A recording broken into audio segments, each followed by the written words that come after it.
Hey everyone, my name is Chloe, and today I'm here to do my August stats and standouts. So if you've not seen one of these videos, what I'm going to do is tell you all my reading stats for the month, as well as some books that I would really recommend. So let's just get into it. August was a unique month because I was doing Deca TBR-a-thon, which if you haven't seen it, I'll link my announcement video down below, but it's a readathon that I co-hosted with Becca from Becca Books and Bujo, and we drew cards to pick the prompt and then had our patrons vote for every single read we read this month. And that was like hard to figure out timing and all of that to make sure to get patrons enough time. And it sort of made me slumpy, and then it made me really motivated. So it was an interesting month. So let's just get into the stats. So I read 43 books and DNF'd one. Let's see, that's 11,018 pages, 355 pages per day. That's the average length was 256 pages per book. So you will see I read a fair amount of middle grade. I read 21 novels, 17 chapter books, 4 graphic novels, and 1 devotional, and 22 were adult and 21 were middle grade. So very evenly split between adult and middle grade, and that's why I was able to read, like the numbers seem so inflated, is because most nights I was reading a middle grade book every evening. 21 were on my shelf, 22 were not. And gosh, I always try to be reading at least 50% off my shelf, but the middle grade kind of skew it, so maybe that's why.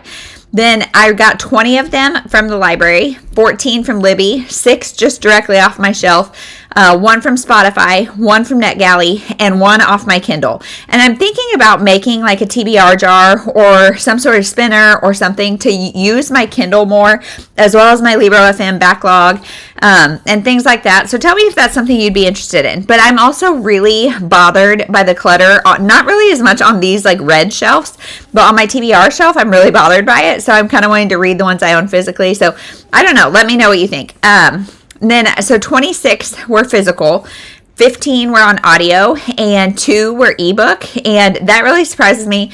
Although not really, because I just really don't love ebooks. You will see a video on Friday with me talking about ebooks, and so stay tuned for that. Then let's see, 6 were new released, 37 were backlist, so anything before 2024.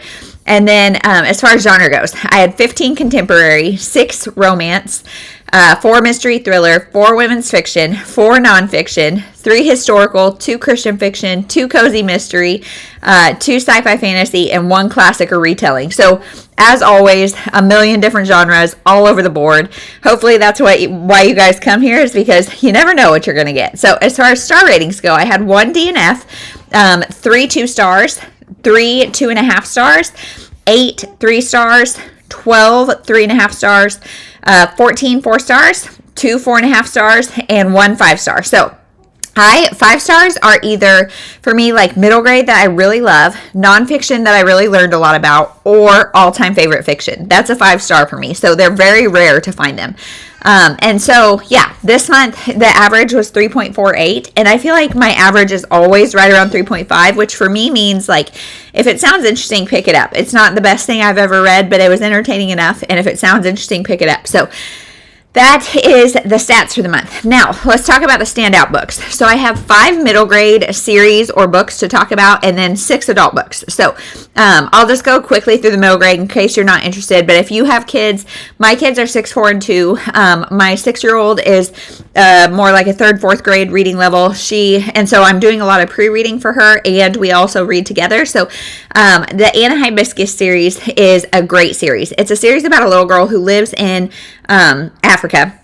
And it's definitely not a series just for girls, but it teaches you a lot about African culture in a way that's really digestible and really fun to read about. Then we have the Salma series by Dani Ramadan. This is about a family who I think they immigrated to Canada from Syria. I think it was Syria.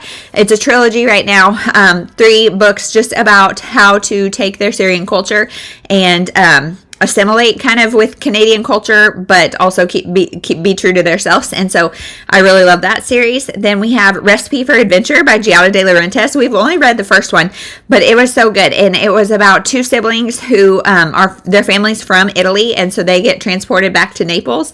And again, kind of learning about other cultures through food, and I think that's really interesting. Then we have Rica Baptista by Janet Costa Bates, and this I think is only a duology right now, but I think it's still actively being written.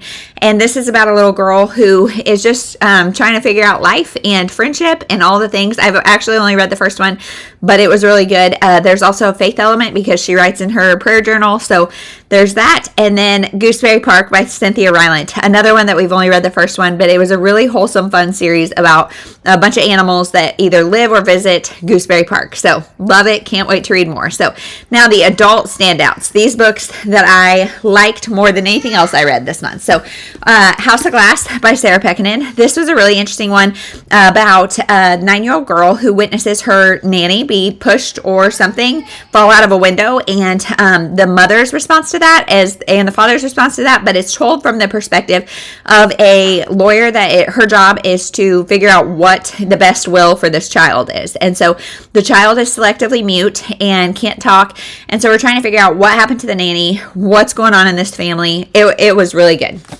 Then we have Out of the Clear Blue Sky by Kristen Higgins. This is your classic woman starting over.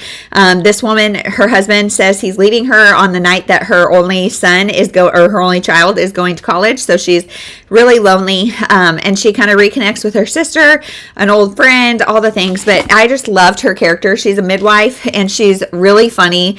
I don't know if everyone's going to love her because she's kind of petty, but she cracked me up, and I really like this book. Then we have The Lost Children by Shirley Dixon, which is a historical fiction about two twins who are sent to the English countryside during World War II to keep them safe. And it's told from their perspective as like 8 to 10-year-olds. And sometimes that's really hard to do, but I feel like this was done really, really well. I was really invested in these kids. The girl has cerebral palsy, so she's got some physical difficulties. And yet the notion of strength is talked a lot about in this book and what it means to be strong. The brother's always protecting her, but who's the one that actually needs protected, and what is strength. And it was just so good, and the resiliency that they had to have, it was so good.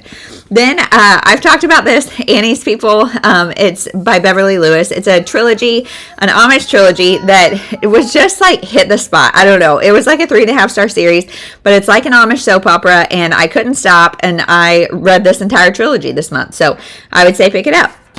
Then this one I just read, Darling Rose Gold by Stephanie Roble. So this one was also kind of like a train wreck that I couldn't look away from. This is about a woman who has Munchausen by proxy syndrome, and so she wants her daughter to be sick, so she gets attention, and so she fakes all these illnesses in her daughter, Rose Gold, and now she had to do 5 years in prison for child abuse, and now she's out, and Rose Gold is a mother herself, and she takes in her mother, and it's trying to figure out who's the good guy, who's the bad guy, who can you trust, what actually happened, what's actually happening now. It's based, the author does not say it's based on a true story, but there is a case that's very similar, so take that with a grain of salt. But yeah, this is an interesting story.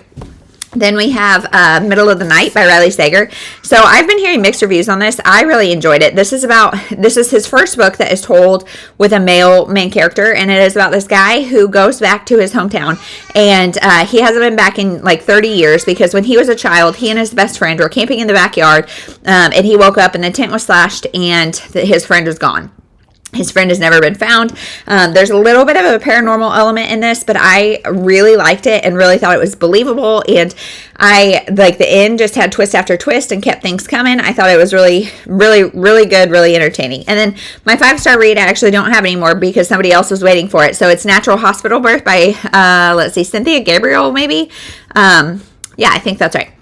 And this is just about how to have an unmedicated birth in a hospital and kind of have like some of the crunchy tendencies, but still be in a hospital. And because for me, one, I don't have the option of not having this baby in a hospital because of my prior experience, and so it's not an option. But I always would want to be at a hospital just because I'm paranoid about things going wrong, and so but I want to do this birth as unmedicated and intervention free as possible. And so how to communicate with your medical team to make sure that they you're understanding each other and not kind of battling each other. Also, it's just really motivating and inspiring because natural unmedicated birth is a doozy. And so getting through that requires some mental strength as well as physical strength. And this was just really motivating and reassuring about your body, about your rights, and about all the things. So highly recommend. So that is everything for my August stats and standouts. So we'll see. I'll be really interested to see how September goes now that I can just freely read whatever I want. It feels very weird, very, very weird. So let me know what you read in August. What was the best? Have you read any of these that I recommended, or have I convinced you to read any of them? Let me know, and we'll see you in the next one. Thank you so much for watching.